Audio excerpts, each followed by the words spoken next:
আসসালামু আলাইকুম আরহামাতুল্লাহ।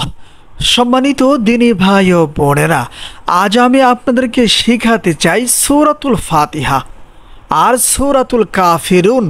এই দুইটি সূরা পড়ে ফু দিলে কি হয়। আবারও বলছি, আজকের আলোচনার বিষয়বস্তু হচ্ছে সূরাতুল ফাতিহা আর সূরাতুল কাফিরুন। এই দুইটি সূরা 10 বার পাঠ করে ফু দিলে কি হয় অথবা দম করলে কি হয়। বিস্তারিত জানার জন্য আর এই দামি আমলটা শিখে রাখার জন্য সম্পূর্ণ ভিডিওটি দেখার অনুরোধ থাকবে। আর প্রতিদিন ইসলামিক নতুন নতুন ভিডিও সবার আগে দেখতে আপনার পর্যন্ত পৌঁছাতে আমাদের এই ছোট্ট চ্যানেলটি সাবস্ক্রাইব করার অনুরোধ থাকবে। আর সম্মানিত দিনী ভাই ও বোনেরা, যারা এই আমলটা করতে চান, যারা এই আমলটা শিখে রাখতে চান, যারা এই আমল থেকে উপকৃত হতে চান, তারা অবশ্যই ভিডিওতে একটি লাইক করবেন, একটি কমেন্টস করবেন আর এই ছোট্ট চ্যানেলটি সাবস্ক্রাইব করে আমলটা করার চেষ্টা করবেন। আশা করি ইনশাআল্লাহ আজকের এই আমলটা আপনাদের অনেক উপকারে আসবে। সম্মানিত দিনী ভাই ও বোনেরা, আমরা কম বেশি সকলেই জানি সূরাতুল ফাতিহা নিঃসন্দেহে একটি ফজিলতময় বরকতময় সূরা। রাসূল আকরাম সাল্লাল্লাহু আলাইহি ওয়াসাল্লাম বলেছেন, সূরাতুল ফাতিহা সকল রোগের জন্য ঔষধ, সকল রোগের জন্য শিফা। সুবহানাল্লাহ সুবহানাল্লাহ। সূরা কাফিরুনও অনেক দামি একটি সূরা। কোনো ব্যক্তি যদি সূরা কাফিরুন 4 বার তেলাওয়াত করে, রাসূল আকরাম সাল্লাল্লাহু আলাইহি ওয়াসাল্লাম বলেছেন, ওই ব্যক্তির আমল নামায় 1 খতম কোরআন তেলাওয়াতের সওয়াব দান করা হবে। সুবহানাল্লাহ। এজন্য আপনাদেরকে অনুরোধ করব, আপনারা সম্পূর্ণ ভিডিওটি দেখার চেষ্টা করবেন, তাহলে আপনাদের বুঝতে এবং আমলটা করতে সহজ হবে। সম্মানিত দিনী ভাই ও বোনেরা, এই আমলটা কখন কিভাবে করবেন পরামর্শ থাকবে। ফজরের নামাজের পরপরই এই আমলটা করে নিতে হবে। এই আমলটা আপনারা কখন কিভাবে করবেন পরামর্শ থাকবে। ফজরের নামাজের পরপরই আপনারা এই আমলটা করে নেওয়ার চেষ্টা করবেন। ধরে নিন আমি এই মুহূর্তে এখন ফজরের নামাজ আদায় করে জায়নামাজের পাটিতে বসে আছি আর আপনাদেরকে এই আমলটা করে দেখাচ্ছি। ধরে নিন আমার হাতের কোনোয় অথবা হাতের কবজিতে প্রচণ্ড ব্যথা বেদনা হয়েছে, অথবা পায়ের গিরায়, পায়ের জোড়ায় প্রচণ্ড ব্যথা বেদনা হয়েছে। আর এখন আমি আপনাদেরকে এই আমলটা করে দেখাচ্ছি। আমি যেভাবে করে আপনাদেরকে এই আমলটা করে দেখাবো, আপনারা চেষ্টা করবেন আমার মতো করে আমলটা করার জন্য। আপনারা যদি সঠিকভাবে আমার দেখানো পদ্ধতিতে আমলটা করতে পারেন, আশা করি ইনশাআল্লাহ সাথে সাথে আপনারা এই আমলের কুদরত, এই আমলের বরকত নিজের চোখে দেখতে পারবেন ইনশাআল্লাহ। সম্মানিত দিনী ভাই ও বোনেরা, আমার হাতের যেখানে প্রচণ্ড ব্যথা বেদনা হয়েছে, আমি সেখানে আমার অন্য হাত দিয়ে চেপে ধরবো। চেপে ধরা অবস্থায় 3 বার ইস্তিগফার পাঠ করব। আস্তাগফিরুল্লাহ রাব্বি মিন কুল্লি যামবি ওয়া আতুবু ইলাইহি।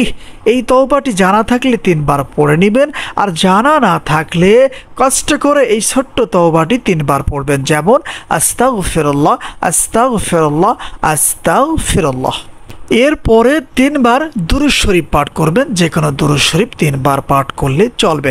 সম্মানিত দিনী ভাই ও বোনেরা, আপনারা একটু খেয়াল করেন, 3 বার ইস্তিগফার আর 3 বার দুরূদ শরীফ পাঠ করার আগেই কিন্তু আপনার যেখানে সমস্যা, আপনি সেখানে হাত দিয়ে চেপে ধরবেন, ছাড়বেন না।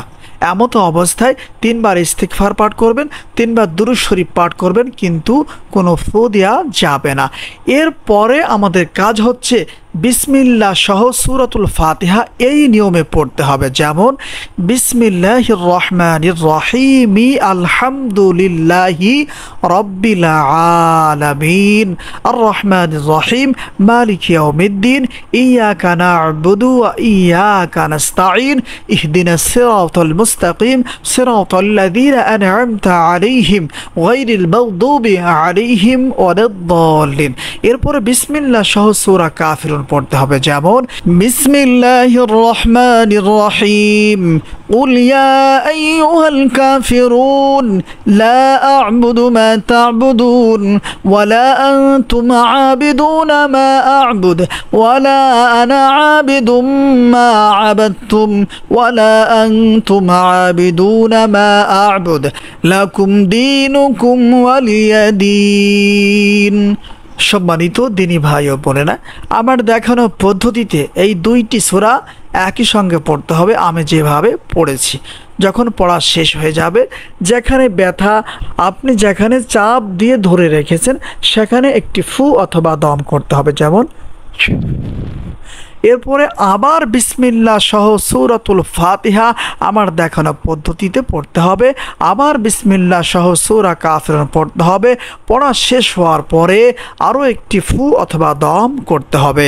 এরপরে আবার বিসমিল্লাহ সহ সূরাতুল ফাতিহা পাঠ করবেন, আবার সূরা কাফিরুন পাঠ করবেন, আরও একটি ফু অথবা দম করবেন। এরপরে আবার বিসমিল্লাহ সহ সূরাতুল ফাতিহা পাঠ করবেন, সূরা কাফিরুন পাঠ করবেন, আরও একটি ফু অথবা দম করবেন।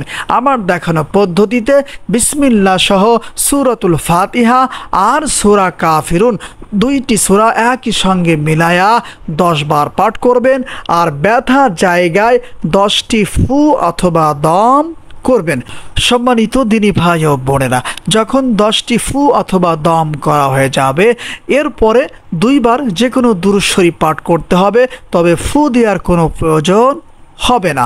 এখন যদি আমলটা অন্য কারোর জন্য করে থাকেন, তাহলে সেই রোগীকে জিজ্ঞাসা করবেন যে ভাই আপনার ব্যথা কি সারছে?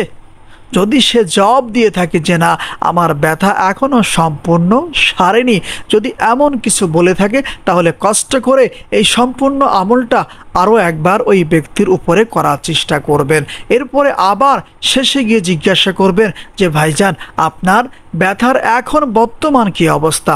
সে যদি বলে যে না এখনও কিছুটা ব্যথা আমার রয়ে গিয়েছে, তাহলে কষ্ট করে আরও একবার এই আমলটা সম্পূর্ণ করার চেষ্টা করবেন।